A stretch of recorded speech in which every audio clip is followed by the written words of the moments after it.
Aristóteles foi um filósofo nascido 384 anos antes de Cristo. Ele foi discípulo de Platão e também ficou muito conhecido por ter sido mestre do Alexandre o Grande.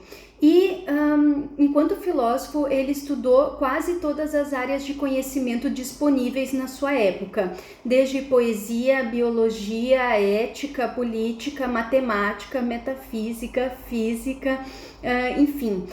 Justamente por ele ter estudado todas essas áreas, ele também ficou conhecido como sendo o pai das ciências, muito embora ele não tenha criado as ciências, assim como ele também não criou a lógica, como eu expliquei aqui em um outro vídeo no canal sobre lógica, né? Mas ele organizou e formalizou e categorizou as ciências em três áreas principais, sendo a teórica, a ciência teórica, a ciência prática e a ciência aplicada. Na ciência teórica, ele inseriu a matemática, a física e a metafísica como sendo aquilo que está além da física, então o estudo do que é divino, do que vai além da física, né? Na ciência prática, ele inseriu tudo que envolve a ação humana, como a ética e a política, por exemplo. E na ciência aplicada, ele colocou questões como da produção humana, como a agricultura, mas também como a poesia, por exemplo.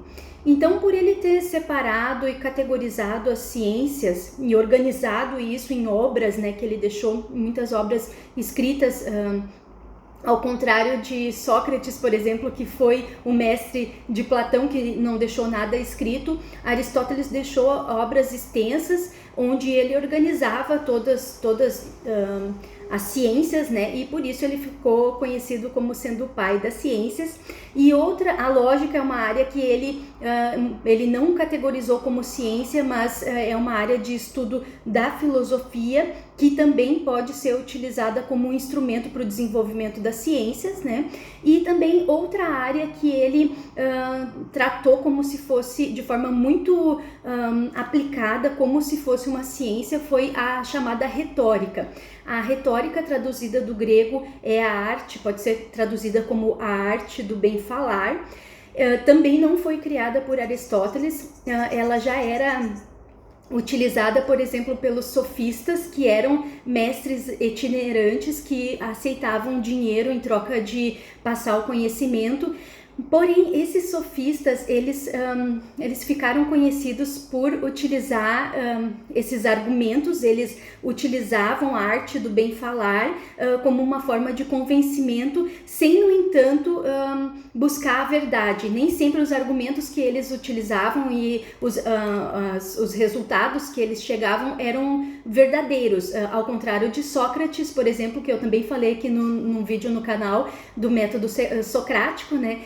Que ele andava pelas ruas questionando as pessoas no intuito de fazer com que as pessoas pensassem de forma mais profunda sobre situações do cotidiano, mas sempre no intuito de buscar a verdade. Já os sofistas não tinham essa visão, eles queriam mais convencer as pessoas, e eles aceitavam dinheiro para isso, né? Então, o Aristóteles, ele olhou para a retórica, ele quis formalizar a retórica, assim como as ciências, né? Tornar mais categorizado,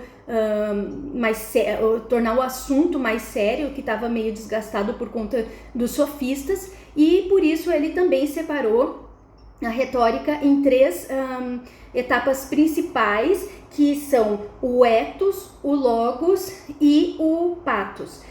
O ethos, ele está diretamente relacionado com o orador. Então, assim, tudo o que envolve o orador, desde o conhecimento que ele tem sobre o assunto, o tom de voz que ele utiliza, a roupa que ele utiliza, a forma como ele, se existe principalmente coerência entre os seus atos e o discurso, porque para Aristóteles essa é uma questão importante relacionada ao poder de persuasão.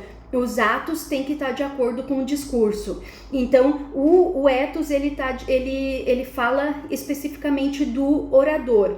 Já o logos, ele está relacionado com a lógica, portanto, com o argumento, com o discurso em si. Se o argumento se sustenta de forma lógica, se ele parte de premissas que fazem com que se chegue num resultado verdadeiro, se ele possui conexões lógicas entre partes do discurso, né? Se ele se sustenta através de fatos e evidências, né? Então o logos está relacionado ao discurso.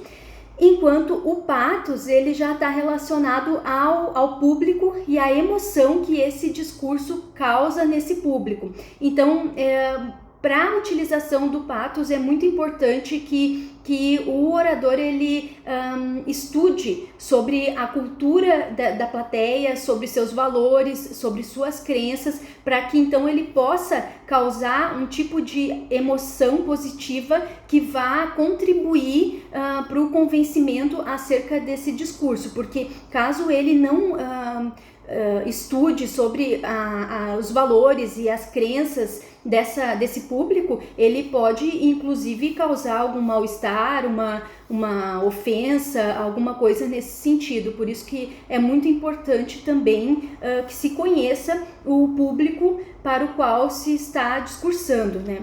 Eu vou deixar aqui na minha playlist alguns discursos assim que eu considero épicos, como o do Martin Luther King, que abordam essas 3 etapas que foram desenvolvidas por Aristóteles.